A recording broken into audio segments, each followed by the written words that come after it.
milimo nyonso nzambe oyo okoka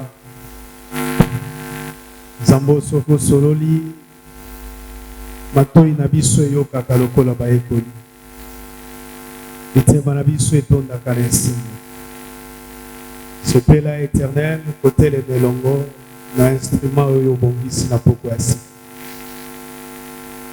ekofungola bibebu yo nzambe osala kati na ye na poko oyo azala canal ya kotransmettre éternel parole na yo na poko ya sika mpona botongami ya kondima na biso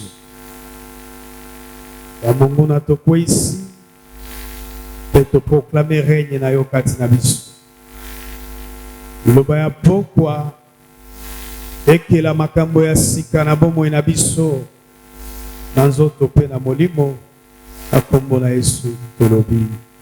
La paix du Seigneur soit avec nous tous. Encore une fois, vous êtes merveilleux ce soir par votre façon de chanter, de louer le Seigneur.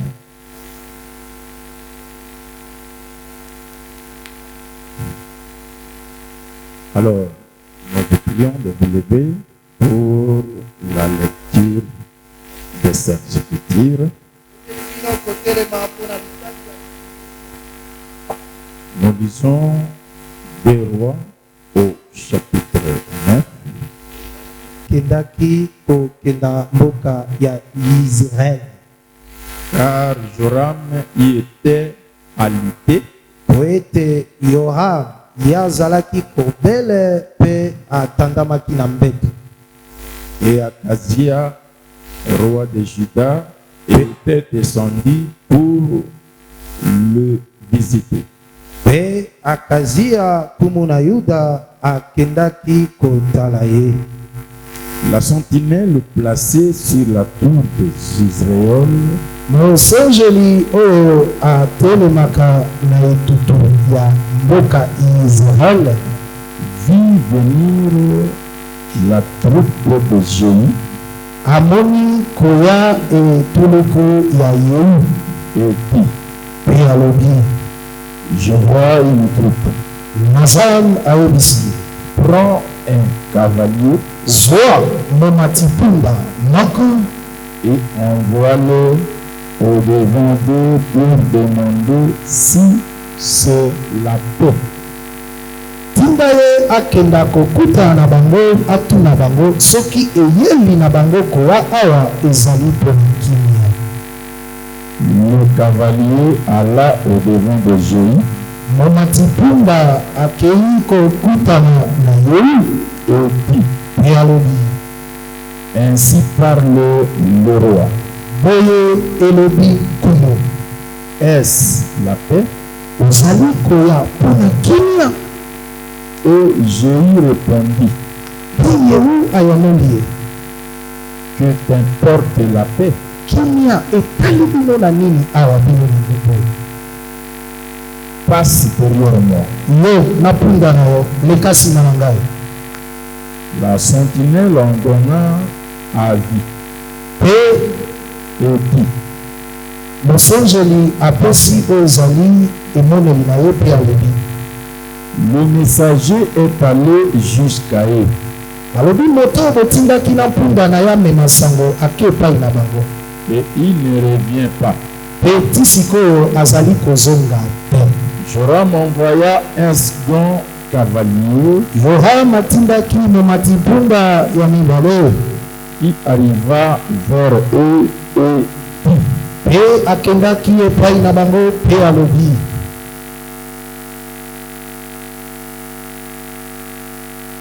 excusez, je me suis embrouillé, nous sommes au verset 19 19.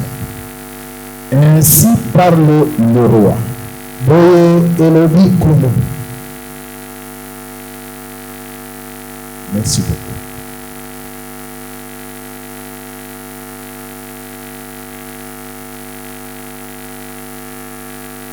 Nous sommes au verset 19.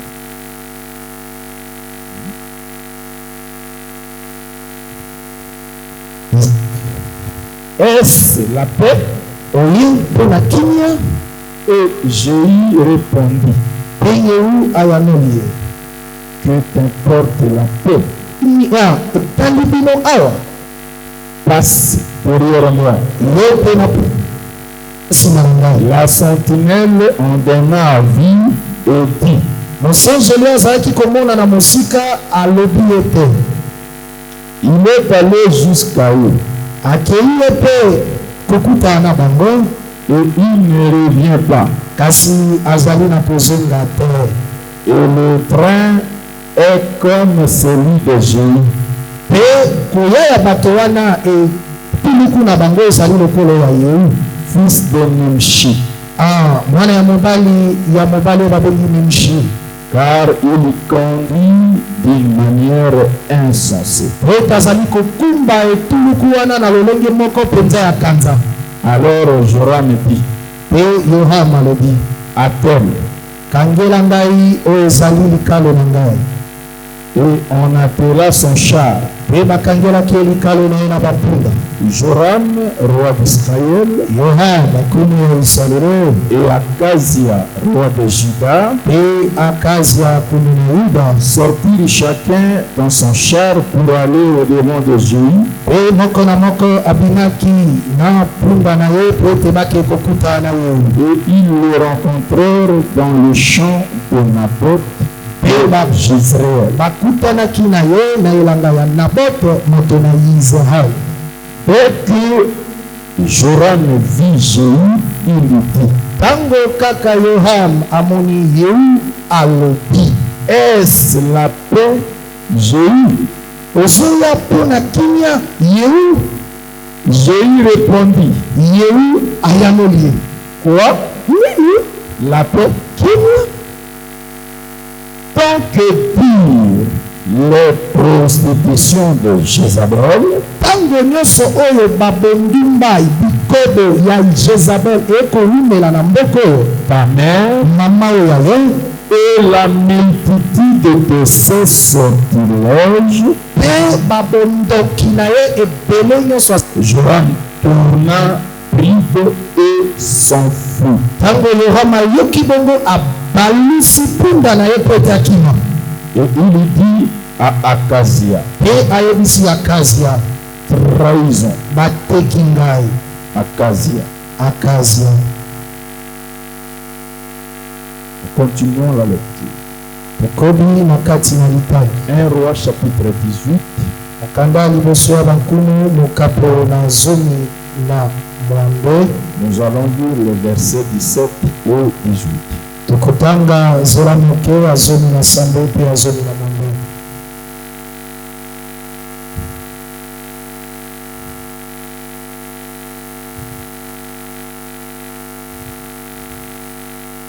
À peine Akab aperçut Élie, Tango kaka kunu Akab amoni Eliya na mosika, qu'il lui dit, mpe ayebisi ye, est-ce toi ezali yo qui jette le trouble en Israël? yo nde okotia mobulu awa na Israele. Élie répondit, Eliya ayebisi ye, je ne trouble point Israël. ngai nazotia mobulu soko moke te na Israele. C'est toi. Ezali nde Au yo, contraire, eza nga te, et la maison de ton père, eza mpe ndako ya tata na yo. puisque vous avez abandonné les commandements de l'Éternel Ete botiki miboko ya Yawe, et que tu es allé après les Baals. mpe yo landi banzambe ya lokuta babale.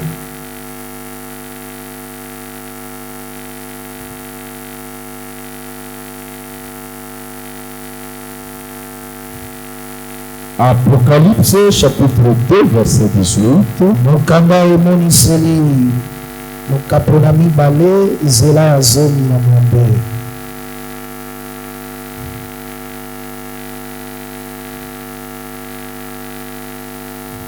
Nous irons jusqu'au 20e verset. Tokokenda kino na nzela moke ya tuku mibale. Écrit à l'ange de l'église de Thyatire. Komela mwanjelu ya eklezia ya Tiatiri.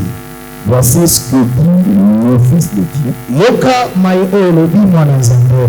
Celui qui a les yeux comme une flamme de feu moto azali na miso lokola moto ekongala et dont les pieds sont semblables à de l'airain ardent. oyo makolo na ye ekokani na motako oyo eza kopela moto makasi. Je connais tes œuvres, nayebi misala na yo, ton amour, bolingo na yo mpo na ngai, ta foi, kondima na yo na kati na ngai, ton fidèle service, mosala na yo ya bosembo epa na ngai, ta constance kotikala ngwi kaka na liloba na yo nayebi yango. et tes dernières œuvres plus nombreuses que les premières. Mpe misala na yo ya suka oyo eleki ebele misala ya liboso.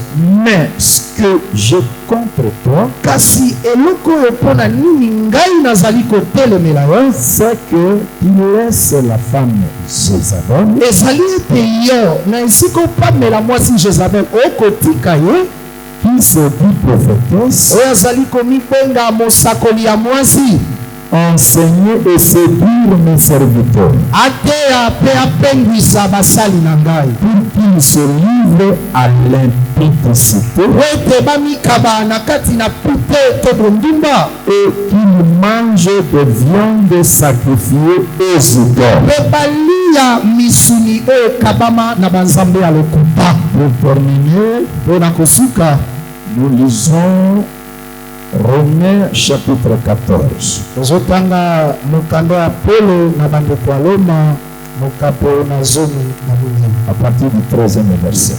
kobanda na nzela ya moke ya zomi na misato.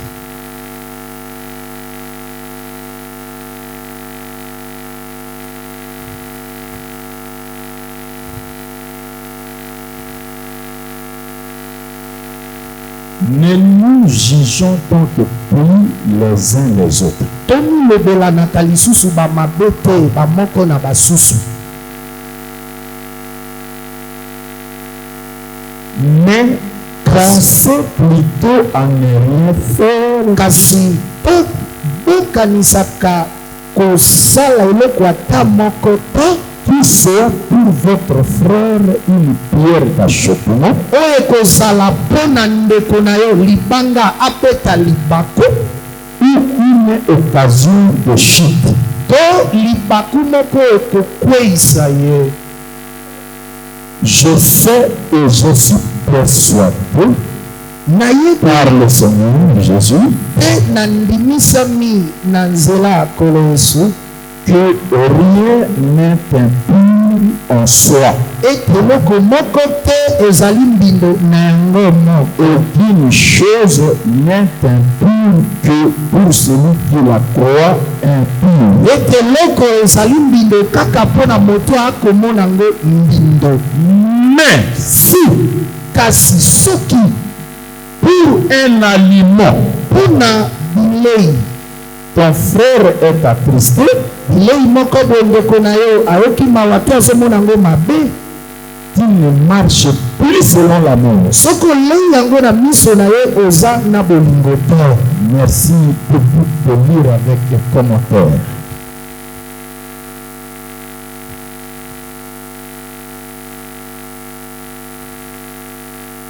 Mais si pour un aliment ton frère est attristé, ndeko na yo abeti libaku ayoki mawa, tu ne marches plus selon l'amour. ozali kotambola lisusu na bolingo te. Ne cause pas par ton aliment yo kosala ye teke na nzela ya bilei ozali kolia, la perte de celui pour lequel Christ est mort. osala ete obungisa ndeko oyo mpo na nani masi akufela na ekulusu. Que votre privilège ne soit pas un sujet de calomnie. lolenge na oyo ya kokola na makambo ya nzambe emoneli makambo ezala te eloko ya kokosela makambo. Car le royaume de Dieu, ete bokonzi na nzambe ce n'est pas le manger et le boire, ezali te kolia mpe komela, mais kasi la justice, moyenge boni la paix kimia et la joie mpe na esengo par le Saint-Esprit. na nzela ya molimo mosantu. Celui qui sert Christ de cette manière est agréable à Dieu moto asalelaka nkolo na lolenge wana asepelisaka ye et approuvé des hommes. mpe bato bandimaka ye te azali mosantu solo. Celui qui sert Christ de cette manière est agréable à Dieu. moto asalelaka nzambe na lolenge oyo touti kotanga wana asepelisaka nzambe Non seulement à Dieu, kaka te na nzambe mais il est aussi approuvé des hommes. mpe bato bandimaka ye te solo aza ndeko kati na olobaka te ngai nzambe kaka soki atosika bakoetali. moi c'est seulement Dieu, pas les hommes, Dieu seulement. Non. Ainsi donc, mpe na yango recherchons ce qui contribue à la paix toluka nde mingi oyo ezali kosala ete tozala na kimia et à l'édification mutuelle. na kotongama ya bamoko mpe basusu kati na biso. Recherchons ce qui contribue à la paix toluka oyo ezali kosala ete tozala na kimia et à l'édification mutuelle. mpe na botongami ya biso nyonso elongo. Vous pouvez vous asseoir. okoki kofanda. En acclamant très fort le nom de Jésus na kobetela makasi kombo na Yesu Kristo qui est présent au milieu de nous. oyo azali mpenza kati na biso. Saluez sa présence par des applaudissements. atalisa pene ete azali kati na biso na kobeti kelekele.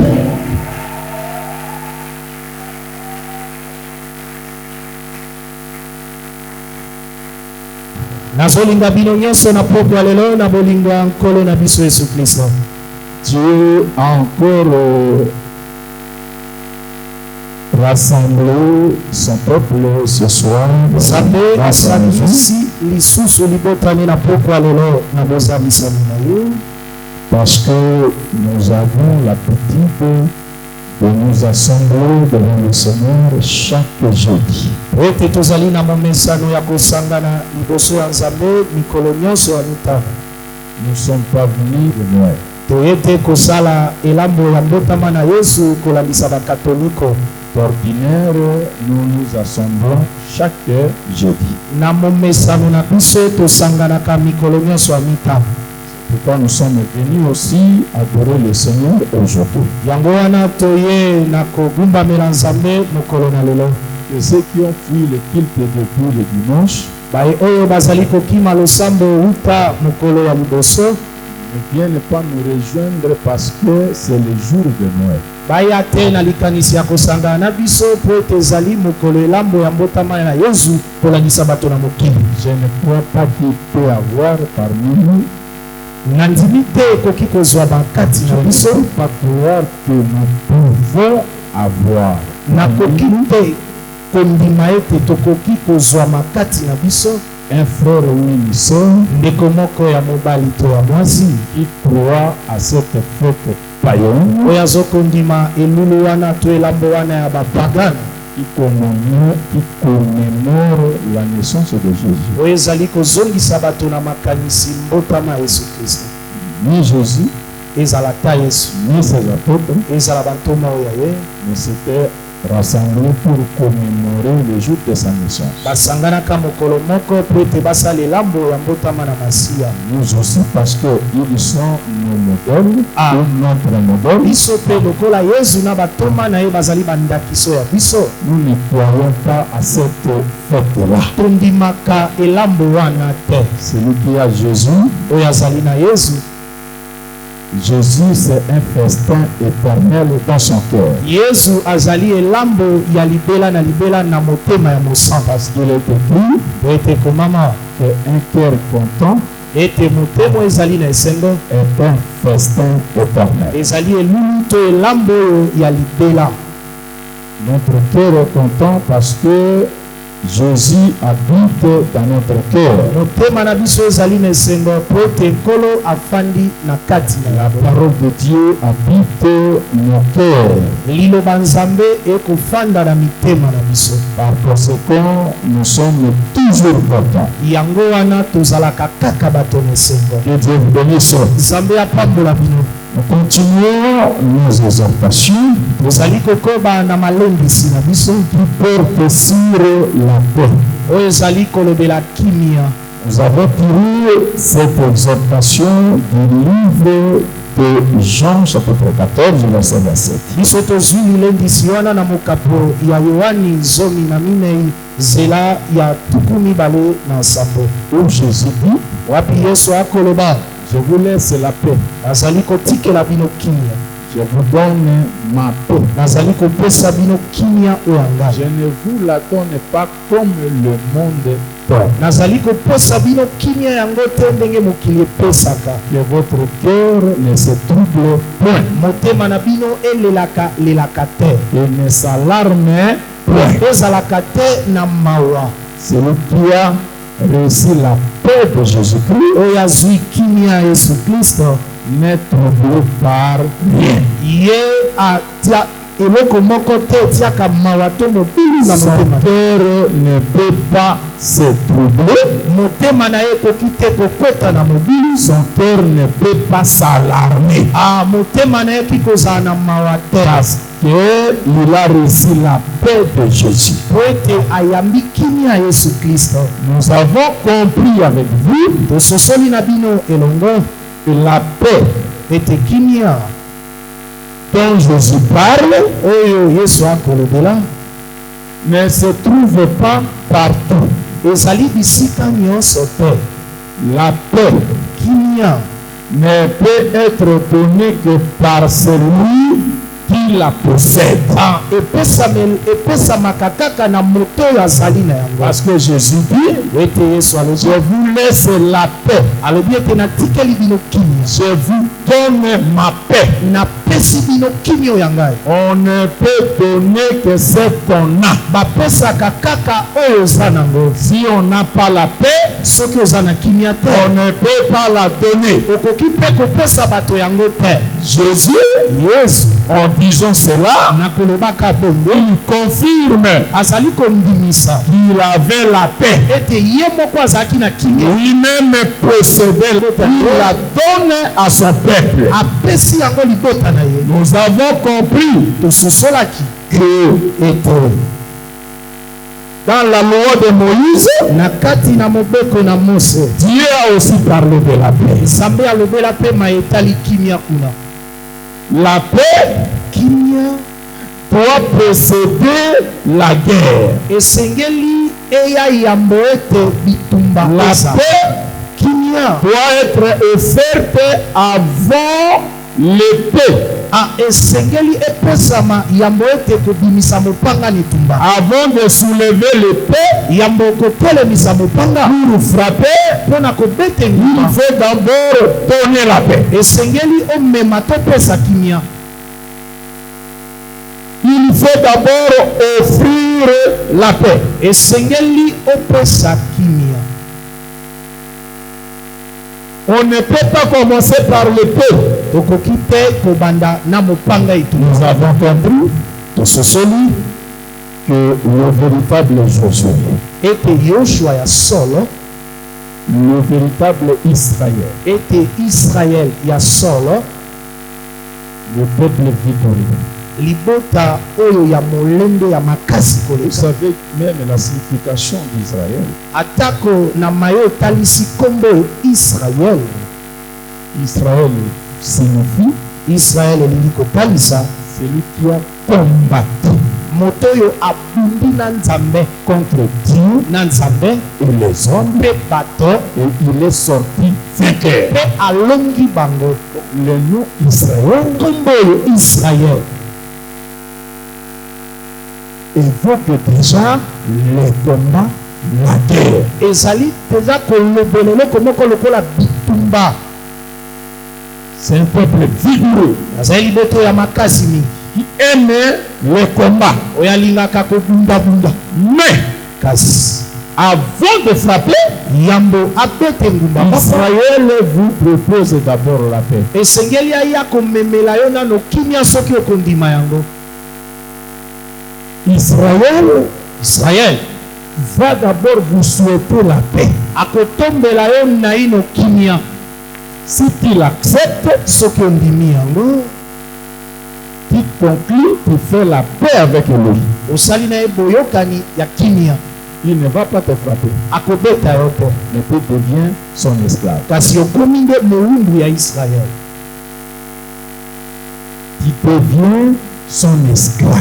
Okomi mowumbu na yo. Tu lui deviens tributaire. Okomi moto to liboto ekofutaka ye mpaka.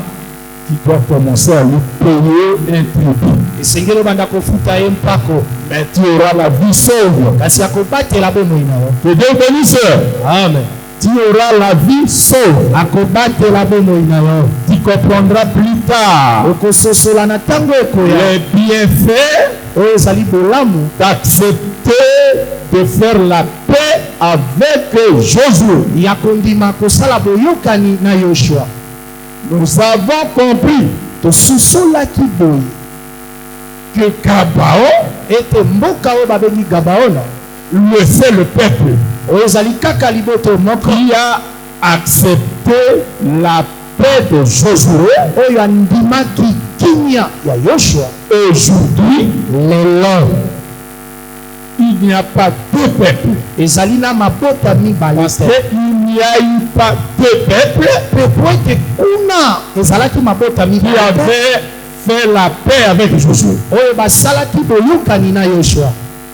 L'Écriture témoigne qu'il n'y eut aucune nation Likomi ezali kotatola ete ezalaki ata na ekolo moko qui te avait fait la paix avec Josué, oyo asalaki boyokani ya kimia na Yoshua. excepté Gabao. Balobi kaka Gabaona. Aujourd'hui aussi, Lelo pe il y a un seul peuple ezali kaka na libota qui a accepté la paix, oyo andimi kimia, qui a fait la paix, oyo asali boyokani, qui a reçu la paix. oyo andimi kimia. Et ce peuple, Oyo libota wana c'est celui dont l'apôtre Pierre parle dans 1 Pierre chapitre 2. ah, ezali libota oyo Petelo akolobela na mokandani ya liboso. Vous êtes un peuple Ozali libota oyo acquis. oyo nzambe Vous êtes un sacerdoce royal. bozali bonganga nzambe ya bakonzi. Vous êtes une nation sainte. Bozali libota to ekolo ya bosan.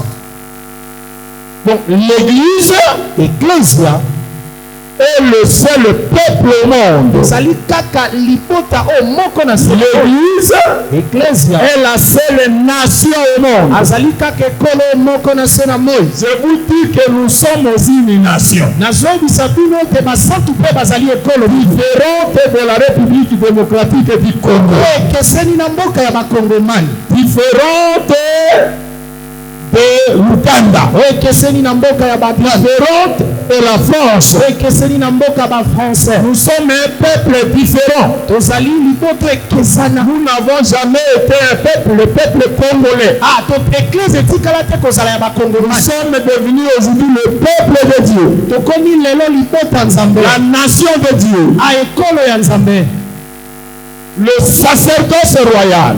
bonganga nzambe ya bakonzi. Et ce peuple qui a fait la paix avec Jésus, Pe libota wana nde esali kimia na Yesu. ce n'est pas tous les hommes. ezali bato nyonso te.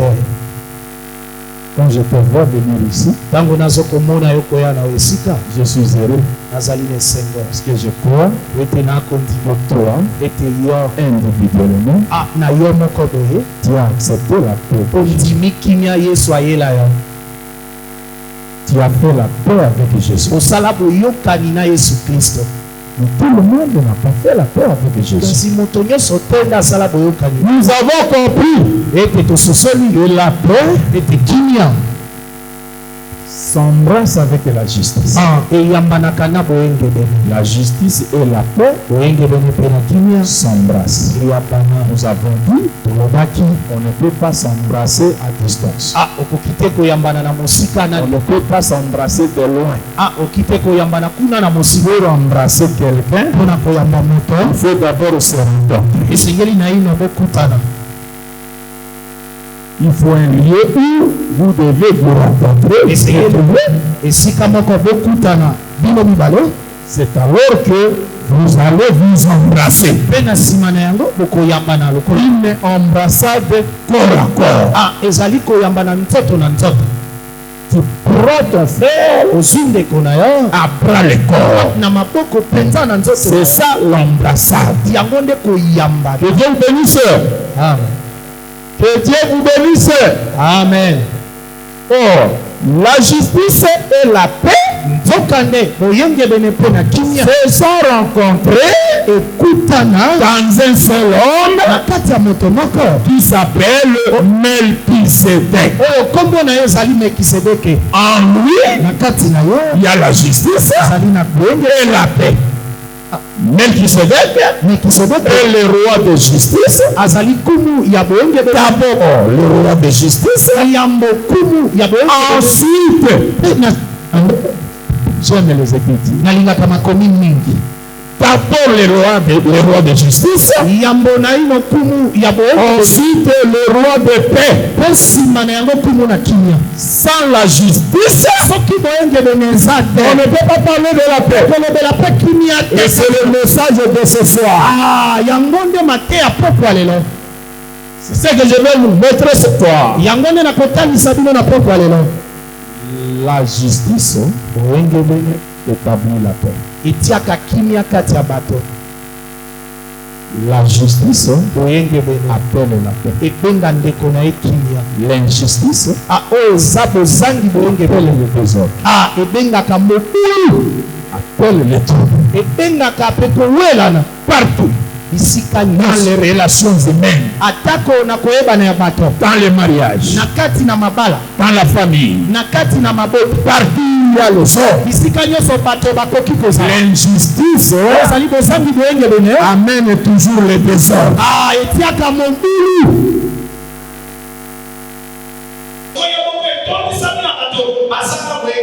C'est la justice, mes frères, qui maintient la paix. La force de maintien de la paix, c'est la justice. Vous voulez que la paix tire au milieu de nous? Exerçons la justice. Vivons la justice.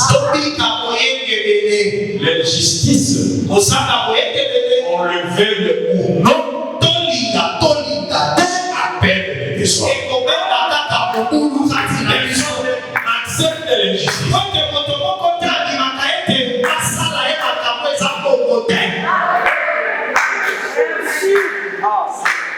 Que Dieu bénisse. Amen. On peut souffrir l'injustice mais ne jamais l'accepter.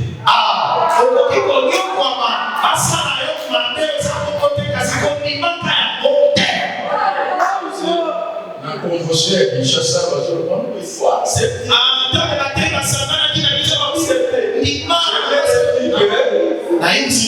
mal la parole. On ne nous demande pas d'accepter. On nous demande de souffrir.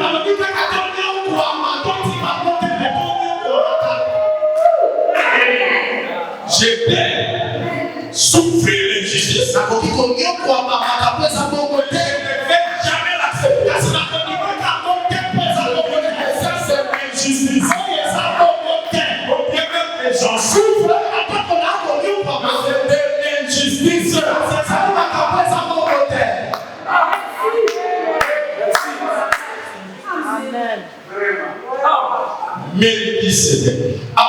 Melchisedec est d'abord la justice, ensuite la paix.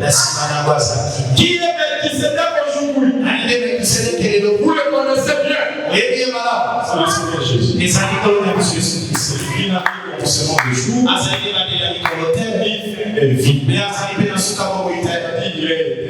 Il est éternel. Et c'est Jésus-Christ qui est le véritable Melchisédek. Et Dieu obéissait. Si Jésus est Melchisédek, qui est Abraham? Nous avons expliqué.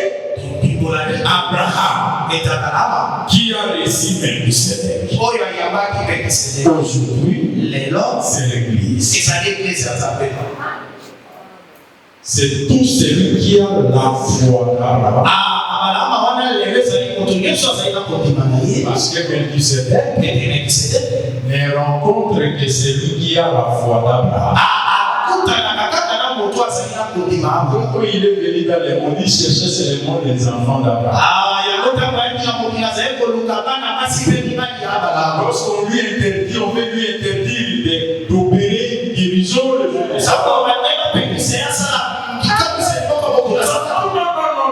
Celui-ci est aussi un fils d'Abraham. Je suis venu pour les enfants d'Abraham.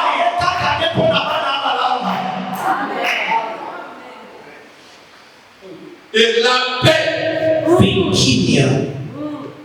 la justice et la paix de Melchisédek avec Abraham, c'était le pain et le pain, c'est Melchisédek lui-même. Vous connaissez quelqu'un qui a dit, je vous donne ma chair, je vous donne mon sang, mangez-moi, buvez-moi. Pourquoi nous n'avons pas tort confirmer haut et fort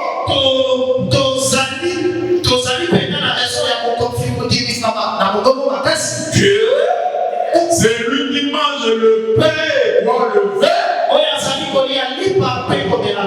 mange Melchisédek.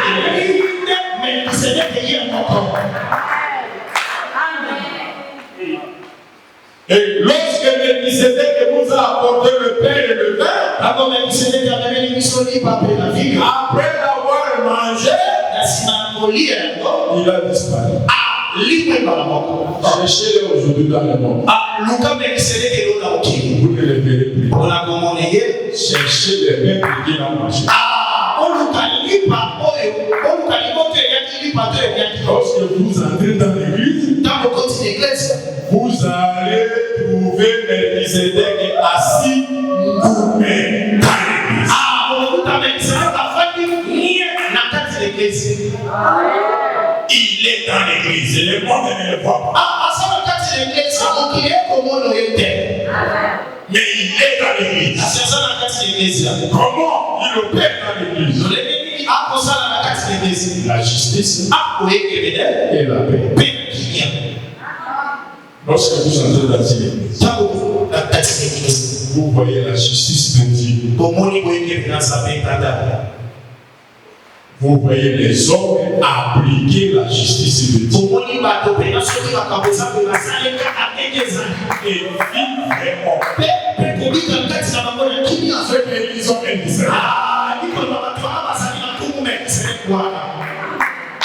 Ils ont Melchisédek. Ils ont Melchisédek. Et Dieu bénisse. Nous avons encore compris. Rappelez-vous que les premiers jours, nous avions dit que nous étions dans les généralités. Chaque fois lorsque je prends le micro, je commence à prendre ce que nous avions dit d'une manière générale.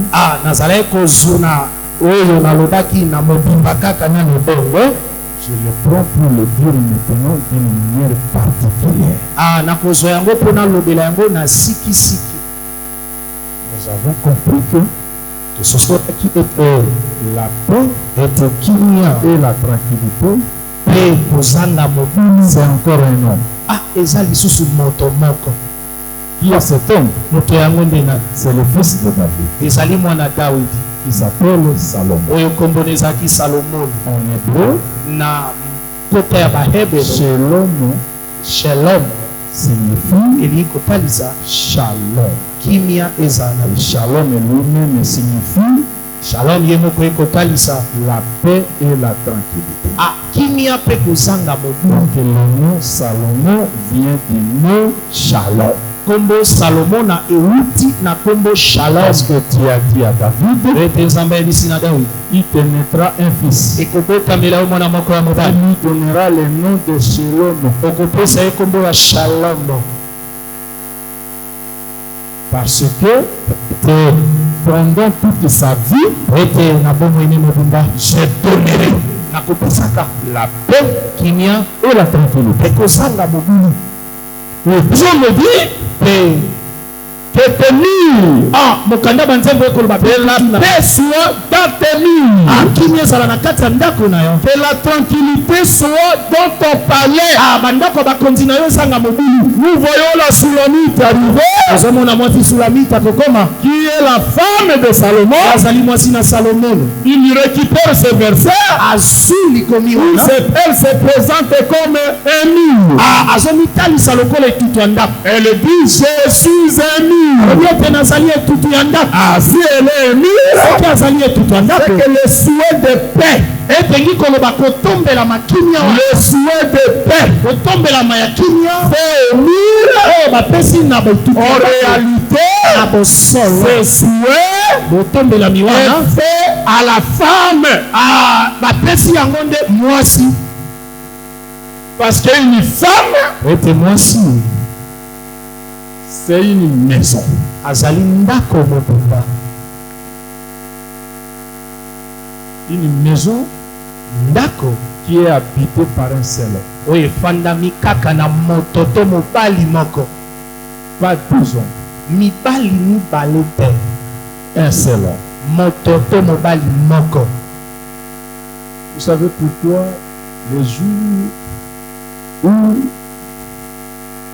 le tabernacle était dressé, oyebi mpona nini mokolo mongombo etiamaki après avoir dressé le tabernacle, na nsima ya kotelemisa mongombo Moïse a vérifié les travaux. sala soki eleki ndenge atika amoni ete Le tabernacle était fait ete mongombo esalemaki selon le modèle kolandisa qui lui a lolenge été montré sur la montagne. oyo etalisamelaki ye kuna likolo ya Et ngomba. donc, il a fini de vérifier. mpe ntango asilisi Il kotalatala a soki confirmé eleki qu'il est fait selon le modèle.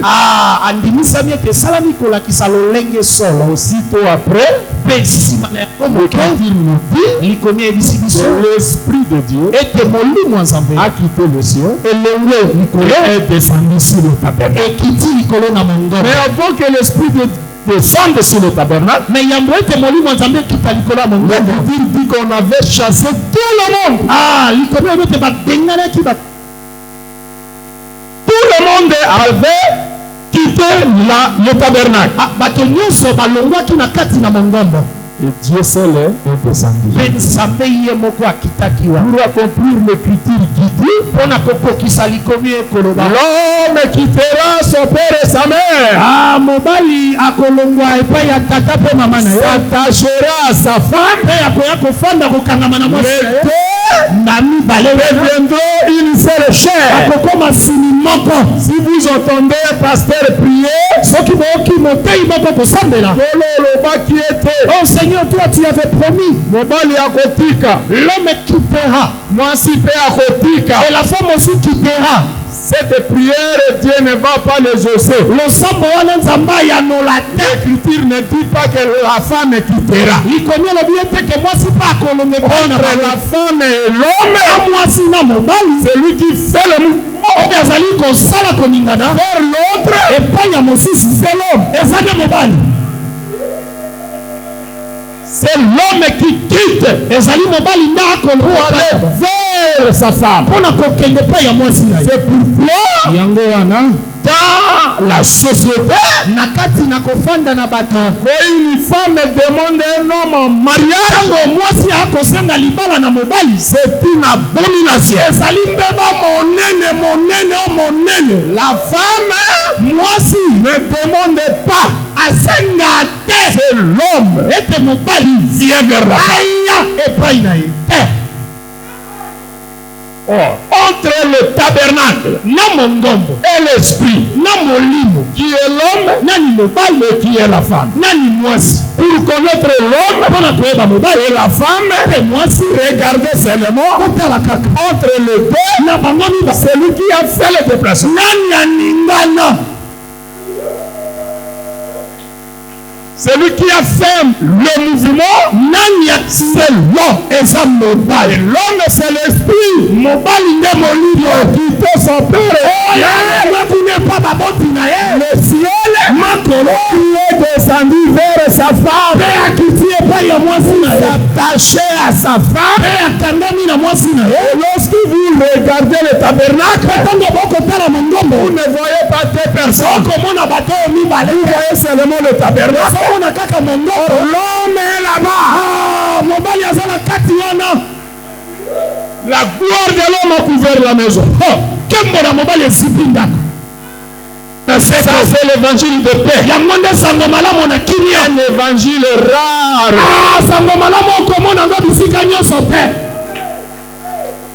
Si tu veux l'attendre, il faut venir ici. Dans cette ville, vous n'allez pas trouver cet évangile partout. Un évangile rare. Et ce qui est rare est cher.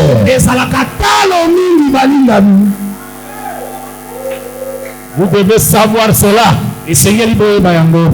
Que vous êtes cher aux yeux de Dieu. C'est pourquoi Dieu vous a donné ce qui est cher.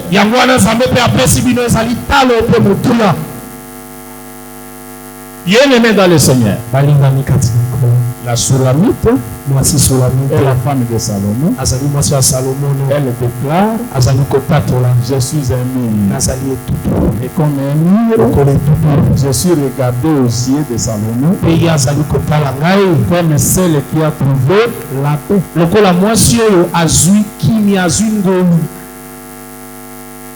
Nous pouvons dire, lorsque Melchisedec donne le pain et le vin à Abraham,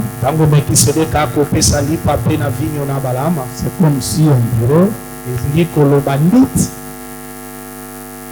je te donne, je te laisse ma paix, je te donne ma paix.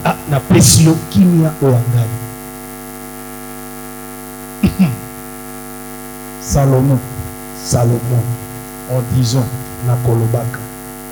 que la paix soit dans tes murs. C'est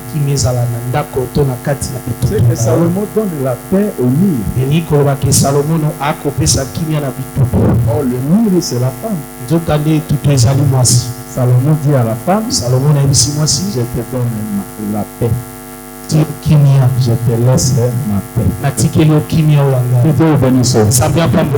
Celui qui a rencontré Melchisedec devient un enfant de paix. Celui qui dit il est le peuple de Dieu, il est un peuple pacifique. Très important. Alors aujourd'hui, nous voulons parler de quelque chose. La paix nous l'avons dit ici, la paix dont nous parlons, ce n'est pas un slogan. Ce n'est pas de l'intimidation. Lorsque le pasteur Luson me pose un problème, on commence à lui dire: Kimia, pasteur, Kimia. Il a annoncé cette paix. Cette paix doit faire de deux. El sengele tezo batoni bale bazala moko. Cette paix kimia wana vient réconcilier le paix avec Dieu eyeko sala ete bawana mibale bazonga na bondeko na Nzambe dire mpona koloba que la paix ete kimia c'est aussi la réconciliation. ezali mpe koyokana ya bandeko oyo bazali koyokana te. La paix réconcilie les gens. kimia eyokanisaka bato bazongana na bondeko na bango. Les enfants de paix bana ya kimia cherchent la réconciliation. balukaka ntango iso bayokana bazongana na bondeko. Lorsque nos relations sont brouillées, ntango boyokani na biso ekoti mwa mobulu, nous devons rechercher la paix. esengeli toluka ete tozonga na kimia na biso Nous wana. devons rechercher à nous réconcilier avec les personnes esengeli toluka tozonga na bondeko na bato avec qui les relations étaient brouillées. na bato oyo koyokana na biso ekotaki mobulu. Que Dieu vous bénisse. Amen. Donc la paix ete kimia c'est l'évangile. ezali sango malamu. Paul a dit, Paul a dit ayez à vos pieds bozala na les ailes na molende qui donnent molende oyo epesamaka l'évangile de paix. na sango malamu ya kimia. C'est que la paix, engi koloba kimia c'est l'évangile. ezali sango malamu. Il est encore écrit, ekomama lisusu il nous a paix. makolo yango ezali Les pieds de ceux qui annoncent la paix. makoba bato oyo ekosakola Et kimia. on a expliqué cette paix. bayanoli C'est la bonne nouvelle. balobi ete ezali sango malamu. Nous allons expliquer ça demain. lobi nde tokolobela yango. La bonté de Dieu bon de ceux qui annoncent la paix. ya bato oyo bakosakola kimia na bato. Comment sont leurs pieds sont doux. makolo na bango lolenge nini eza bonzenga. C'est quoi les pieds dans l'évangile? makolo eza nini na sango malamu. Venez demain. oyo alobi Si tu ne viens pas demain, soki oyo elobi je te vais tout simplement comprendre que tu es venu aujourd'hui pour célébrer la fête de Dieu. nakososola ete lelo oye po ete lelo eza no nde oye lelo. Écoutez mes frères, yoka molingami. si la paix soki kimia c'est l'évangile, ezali sango malamu. c'est que là où il n'y a pas l'évangile, eyi koloba bisika sango malamu eza te. on ne peut pas parler de paix. bakolobelaka mpe kimia te. Là où l'évangile est troublé, bisika wapi sango malamu ekoti mobulu il n'y a pas la paix. kimia eza te. Nous sommes allés voir ce qui s'est passé hier. tokendaki kotala oyo elekaki lobi oleki. Jéhu, après avoir compris tout ce que Jézabel avait sémé en Israël, na nsima ya kososola mai nyonso mwasi oyo mabe akanza Yezabel alonaki na mboka Israele. en Israël, mboka Israele c'est le peuple qui doit vivre en paix. ezali libutu esengeli ebika na kimia. Mais qu'est-ce qui est venu troubler la paix en Israël? kasi nini eye kotia mobulu na Israele. Aujourd'hui, lelo je voulais vous parler de deux seules choses tolingi tobela bino na biloko mibale kaka qui mettent en mal oyo ezali kobumbisa la paix kimia parmi les enfants de Dieu. wana mibale Ne sont pas évités biso tolongoli yango te toboyi yango te. pour crier la paix ici. tozobanga kimia awa Il n'y aura jamais la paix. kimia kozalaka te. Deux choses biloko mibale qui enlèvent la paix. oyo elongolaka kimia. La première chose, ya liboso c'est la doctrine de Jézabel. ezali lipeya ya mwasi oyo mabe Yezabel. Si vous permettez à Jézabel soki bopesi nzela na mwasi Jezabel qui est une prophétesse oyo azali mosakoli ya mwasi d'enseigner dans l'église de Dieu, ya koteya liboso na eklezia ya Nzambe, vous avez chassé la paix. bobengani kimia kati na basantu. Si moi, votre frère Benjamin, je soki suis là, ngai ndeko na bino Benyamini nazali awa, même si vous m'exhortez 1000 fois, atako bolengisi ngai mbala koto, Ozana Kimia, soyons en paix. Ozana Kimia. Nous ne serons jamais en paix. Tant que Otiki Jézabel, aussi longtemps que toi tu laisses Jézabel enseigner les saints dans l'église, tant que la doctrine de Jézabel entrera dans l'église, sache qu'il n'y aura jamais la paix parmi nous. Il n'y aura jamais la paix. J'ai eu en chemin la maison de Jézabel. On lui envoie des messagers. Chaque messager dit c'est pour la paix. Est-ce que ton arrivée annonce-t-elle la paix? Écoutez, j'ai eu. Que vous importe la paix. Non, nous pouvions dire, toi tu as besoin de la paix. Toi tu as besoin de la paix. Toi tu as besoin de la paix. Pourquoi tu en as besoin? Tant que aussi longtemps les épidicités de votre mère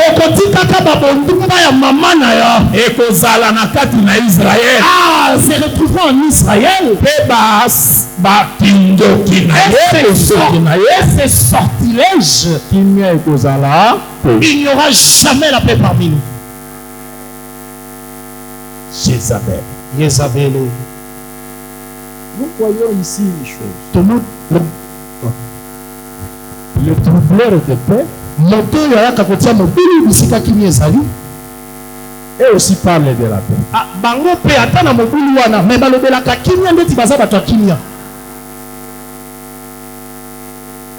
Et qui sont à l'origine des désordres. Il demande à Jéhu, est-ce la paix? Jéhu leur dit, mais vous n'aimez pas la paix. Vous n'aimez pas la paix. La paix n'est pas importante pour vous. Allez, passe derrière. Je poursuis mon objectif.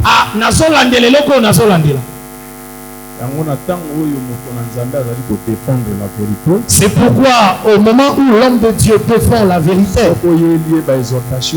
si tu lui amènes des c'est le malaise, il faut lui dire, allez, passe derrière. Passe derrière. Poursuis mon chemin. Passe derrière. Nous ne voulons pas une paix de pacotille. C'est de paix. Vous voyez le mal. Soyons seulement en paix.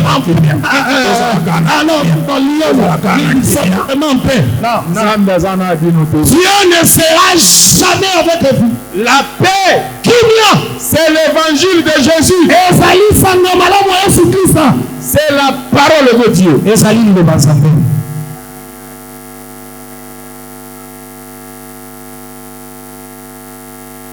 Akab est venu au devant de lui. Toujours eux qui provoquent les premiers.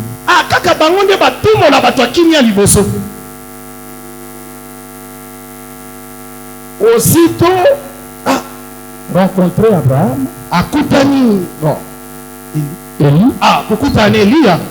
il lui dit, c'est toi qui troubles Israël.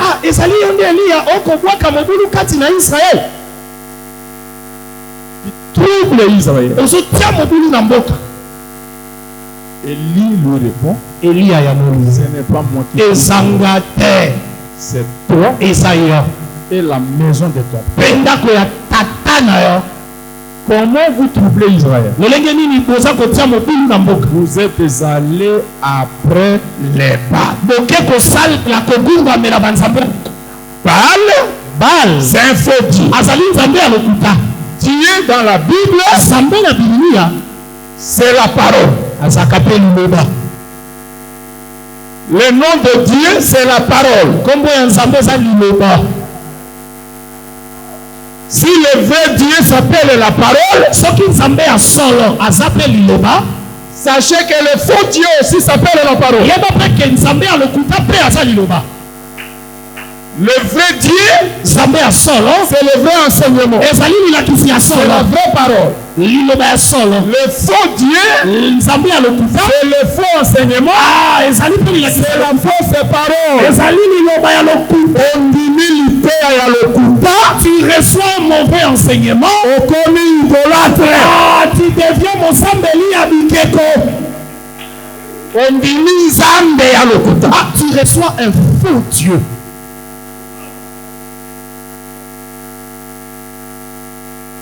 Tout ici qui ne s'habille pas selon l'évangile, nekonyoso ya mwasi alata te kolandisa sango malamu ndenge idolâtre. azali ndeko mwasi mogumba meli bikeko makambo enseignements. ezali bamalakisi Ce que nous faisons, ce sont des enseignements. oyo tosalaka ezali bamalakisi. Quand Dieu dit oui, ntango nzambe alobi le vrai Dieu dit oui, nzambe asola yo. le faux Dieu dit non. kuta alobi te. Quand tu choisis le non, ntango yo poni yo te, tu as adoré le faux Dieu. yo gumbameli nzambe ya bikeko na losambo. Tu as chassé la paix.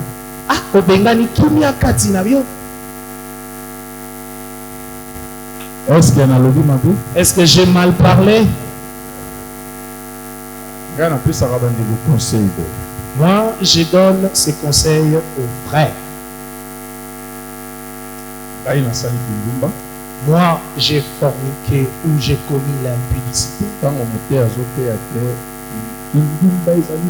Lorsque on prêche en martelant sur l'impudicité qui est mauvaise,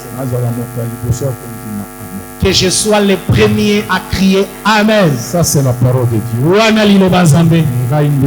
C'est moi qui ai péché. Mais la parole de Dieu demeure là, la doctrine.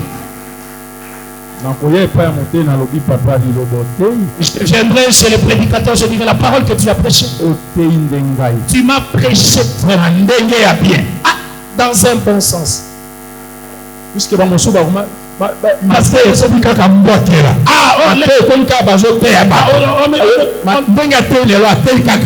prêché, il m'a jeté le jeton, le colibé. Ici, si je cite le voleur, il pourrait y avoir un voleur parmi nous dans ce qui n'a pas le quota. Si je cite les menteurs, parmi nous il y a un menteur. Si je cite l'impudique, il pourrait y avoir un impudique. Toutes ces choses, tu pourrais les rectifier. Que je ne prêche plus, frère. Attends vous-même. Ce qui n'atteignent, n'atteignent. Si je prêche, je ne prêche pas au consacré. Parce que toi, tu as mal au côté des amadés. Passer à Tenga. Il m'a prêché.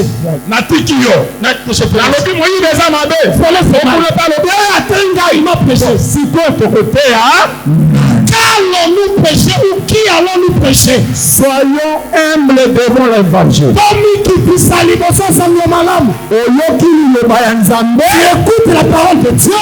Écoute. Que cela te trouve dedans d'humanité. Accepte la parole. Oh Dieu, Seigneur, délivre-moi.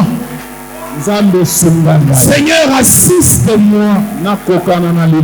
Que je sois semblable à ta parole. Au lieu que tu puisses te fâcher contre les prédicateurs. Donc vous êtes un je ne connais personne ici.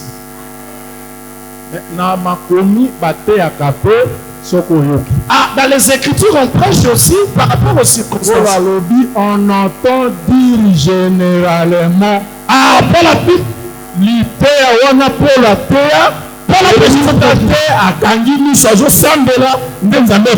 n'était pas une inspiration. Il a entendu seulement. Il a entendu qu'il y a des disputes. Et puis il a prêché l'amour dans l'enseignement. Devant le péché, ne cherche pas de justification. Dieu te dit, reconnais seulement. Adam l'a fait, il n'a pas été justifié. Ah, yé azoki kolongisa Adam Adama l'a fait. asalango. Ève Ewa l'a fait. asalango. Nzambe apesa bango raison. Ah, le Seigneur ne leur a pas donné. Yote ba justification nyonso koya na yango. Ata komilongisa nyonso kote Apesa yo raison. le Seigneur ne va jamais t'absoudre, frère. Yoka Adam. Écoute Adam, Olendi makaka na au so. lieu d'accepter qu'il a Moi so yo pesa la femme que tu as mise auprès de moi, kaite Nzambe. ce n'est pas moi. Moi si yo so pe OK. Si tu ne m'as pas donné cette femme, je ne serais pas tombé.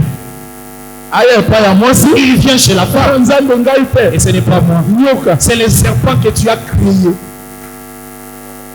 Suka Nzambe asala na benga na bango. Ah, à la fin, le Seigneur les a chassés de son jardin. Soko sumoki ndima liso. Si tu pêches, accepte le péché. Soko zo tambola mabe. Si tu te conduis mal, Ata oyibi oyoki moteya te loba papa. ah, si tu as volé quand on prêche, Sambela Nzambe mpona ngai akangola. dis au ministre de prier pour toi afin que tu sois délivré. Nzambe akokangola yo. Et le Seigneur t'en délivrera. La personne avec vous. C'est toi qui jettes les troubles en Israël. Lui répond. Ce n'est pas moi. C'est toi. Et la maison de ton père. Vous jetez les troubles en Israël parce que vous avez abandonné l'Éternel. Vous êtes allés pour servir les Baals. Abandonner Dieu, c'est croire à un faux Seigneur. Ah, ezali kondimela malakisi ya lokuta. C'est troubler l'église. Ezali kotia mobili l'église. Ah, un mauvais enseignement apporte des troubles dans l'église. C'est tout ce que je vais dire. Yango ndenge solengi koloba. C'est moi votre père. Tu prêches mal. Je vais te reprendre. Je vais m'opposer à toi. Je te dirais que cet enseignement, ce n'est pas des impoli. Oh, toi, tu es impoli. Ah, la politesse devant ah, Ozali Koto Sabatina Mia Esute Bantoma. Qui est impoli? Le premier impoli, c'est le faux prédicateur. Ah, Ozali Motosi, Mosali Motosi, Alimoto Mote Yamabe. Le faux enseignement, l'ité Yamabe, enlève la paix. Et l'ongola Kakinya Katiabato. La fausse doctrine, ah, l'ila Kisiamabe, trouble l'église. Siaka Mopuru l'église. Cher prédicateur, ah, Bate Yaloku. Avant de monter ici, Nasima Komata on est tombé. Il faut bien lire les Écritures. Ne viens pas faire du végétarien ici. Vous voyez les fidèles qui sont là? Il y a de ceux-là qui ont cru ici à Kampala. Ah, peut-être il n'y a pas 10% de fidèles qui ont cru ici à Kampala. Il y a ceux qui ont cru à Kinshasa, ils sont ici. Ceux qui ont cru à Kisangani sont ici. À Kisangani, là, écoutez la parole. Ils peuvent dire, fais attention. Ils ne sont pas des lâches, ces gens. Ils ont écouté. Assistant à débat. Amen.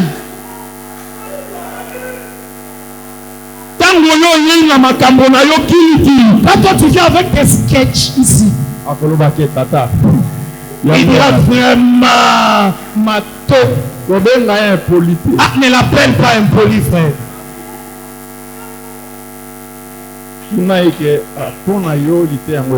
Ah, pour toi, mais cet enseignement, qu'est-ce à Kinshasa. Ah, le pasteur ne nous a pas prêché comme ça. Mais la manière dont tu as prêché est différente.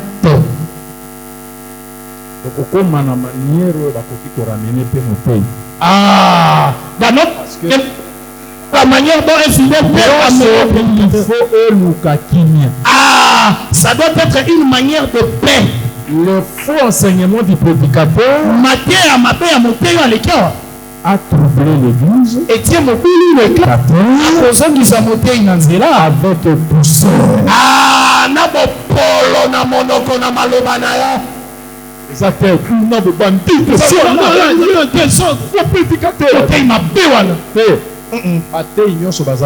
Ah, tous les prédicateurs qui sont. Même moi qui vous parle maintenant. Ah, il y a des erreurs que j'ai déjà prêchées. Amen. Je connais tous les prédicateurs de cet évangile, je le connais. Presque. Que ce soit des États-Unis, je le connais. Ouais. Il y a Poto. En Europe, je le connais. Cite-moi un de leurs. Et je te dirai l'erreur. Nous tous ceci, nous avions aussi Kobongisa Matea.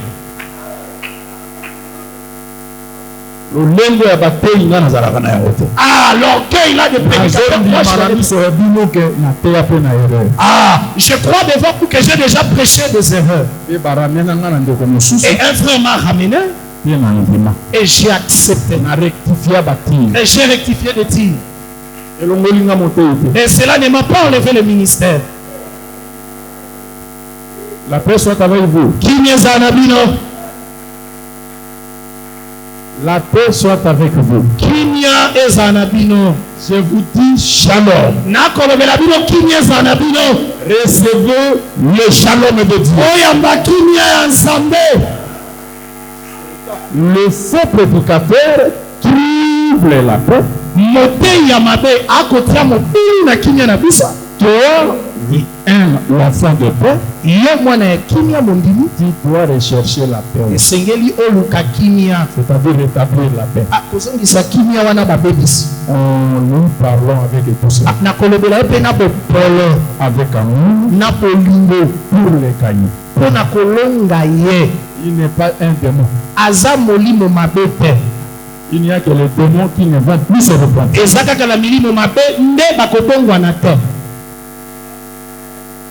Que Dieu bénisse. Amen. Le faux enseignement. Ah, il a quitté. Si vous entendez quelqu'un parler mal de moi, comprendre le caractère, vous l'avez en Ah, toutes les autres choses là ne m'intéressent pas. Ah, tu as pris ma femme? Prends là.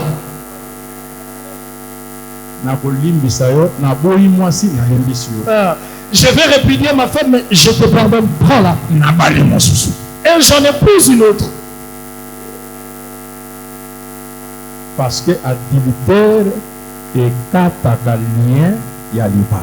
Prête kobo ya mwasi et kataka boyokaniwana ya liba. Poko mangayo ba ennemi te. Que nous ne soyons pas ennemis. Sali lisumu na yo, eza lisumu na yo. Tu as péché et ça c'est ton péché. Ngai na saleli ka droit na ngai. Ah, moi j'ai seulement fait jouer.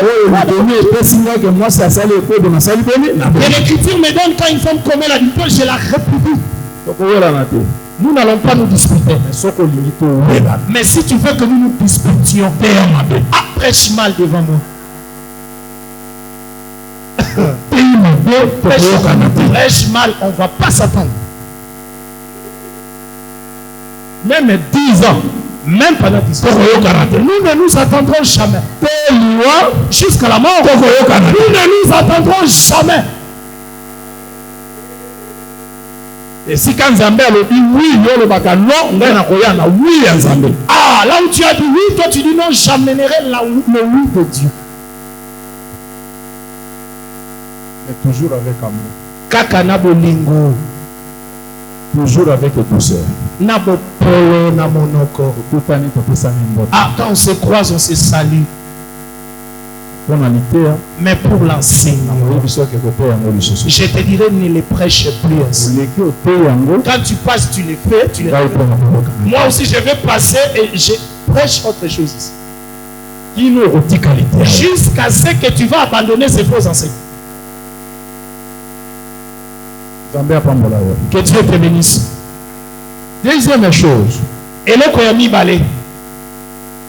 qui trouble l'église, oyo ezali kotia mobulu na eklesia qui enlève la paix oyo elongolaka kimia entre les frères, na kati ya bandeko, c'est le comportement. ezali mpe bizaleli tabia.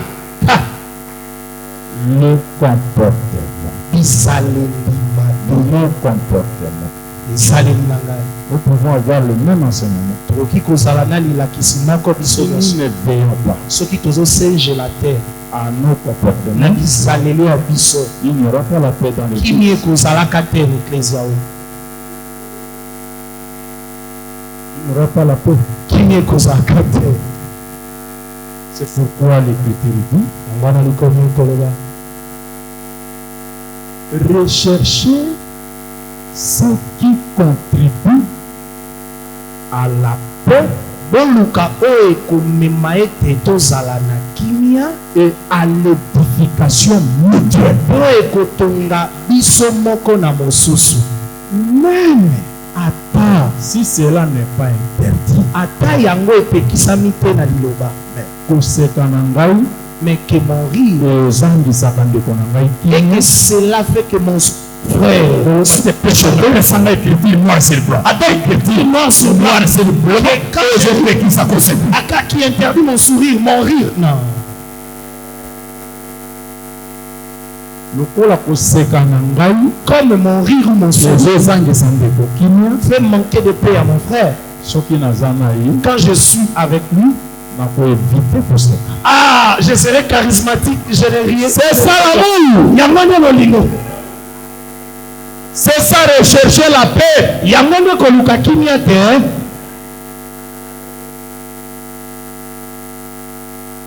Tout comportement Et ça les nyos. interdit ou permis Oyo bapekisi to bapeseli yango nzela mais qui enlève la paix ekolongola kimia kati entre na moi et le frère, kati na yo mpe na ndeko na yo, je dois éviter ce comportement esengeli omipekisa na ezaleli wana lorsque mon frère est devant moi. ntango ndeko na yo azali na yo elongo. Que Dieu vous bénisse. Amen. Quand ma façon de parler, Ntango elobeli na ngai, te na kati ya bate, ah, même parmi nous les ministres de Dieu. ngai nalobaka te moi. Oh, moi je parle seulement c'est ma façon de parler comme ça avec Nabotama nalobaka te. Si mais je parle lokola façon wana ezobetisa bandeko libaku. comme Sika, comme cette façon-là, Chika yango mon frère, ma soeur, là, ministre, mon frère, ma soeur. On peut changer de langage. Dans la Bible, on peut changer de langage. L'apôtre Paul l'a fait. Comment Paul a sala yango? Il dit, je vais retourner vers vous. Cette fois-ci, je vais changer de langage. C'est écrit. Et comment? Je vais changer de langage. C'est ta façon de parler. Blesse le cœur. Blesse le nerfs. Ah, c'est ta façon de t'habiller. Blesse le bon nerfs.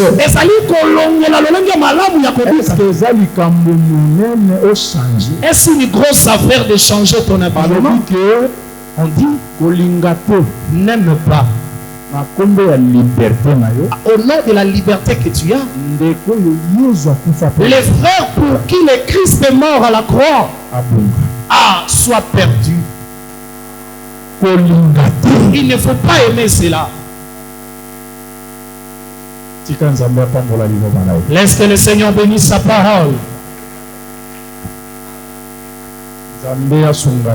Que le Seigneur t'assiste, t'aide, que tu veilles à tout ce que tu fais. Est-ce que si je fais cette chose, est-ce que cela ne serait pas une occasion de chute?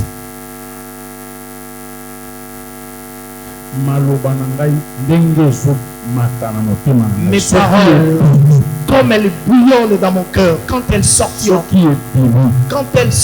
mes lèvres, est-ce que ces paroles mettront la paix parmi nous? information nazo memelande. Ah! Est-ce que pour memelaye information? Et que fait sa kimia? Ha! Amen! Les rapporteurs divisent les batona songi bakabolaka batona kimia. au monde de qu'on a l'issue yende au monde. Tu as vu ton frère dans le mal, c'est toi seul qui l'as vu. Mais au tiki, Tu l'as laissé. aucun de tes rendez commencé sur mission. On l'a rapporté à un autre frère. Aucun de kowana yoki. Et si ce frère-là l'entend, À cause wakimi, aura-t-il la paix dans son cœur? à cause de la montagne. Va-t-il se repentir? Yo sou mukarate. Toi, tu ne pêches jamais. Toi, Kako ya muni ngando zo brondi. ah, toi, tu ne brandis que les péchés des autres. Soki nzambe biso. Et si Dieu aussi te met en public devant les gens,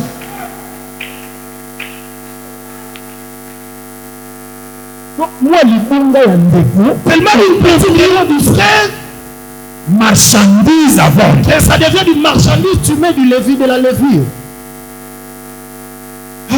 Oyokaki. Ah, tu as entendu, hein? Ah, tu as entendu, hein? Ah, tu as entendu, hein? Tu as entendu, hein? Mawa.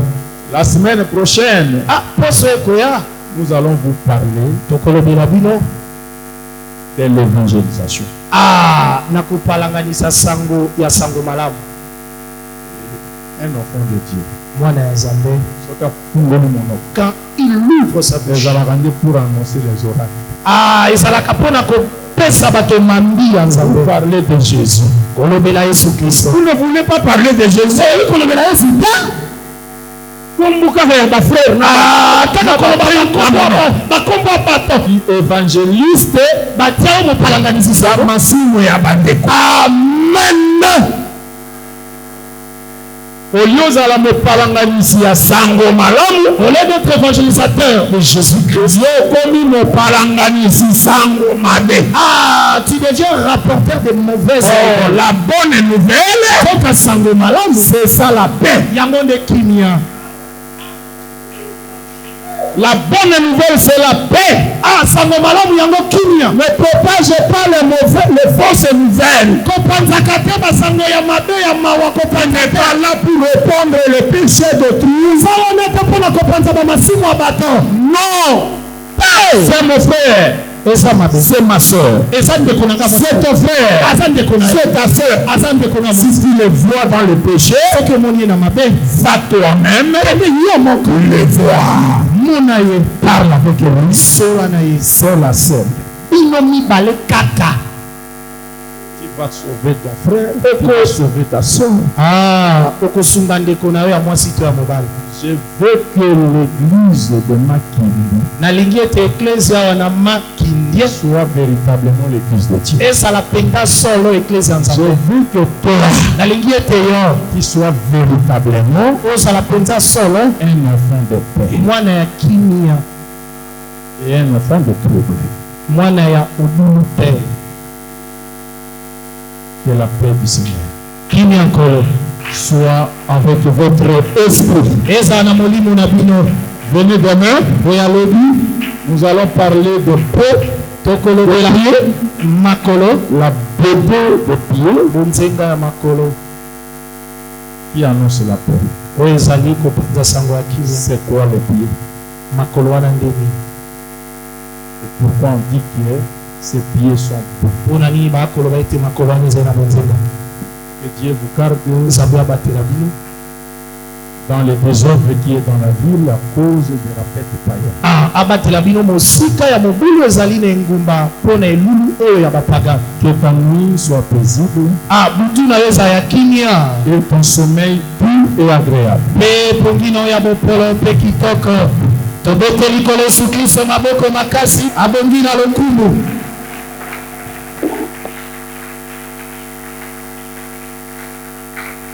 Gumba motu na yo bisika ozwa.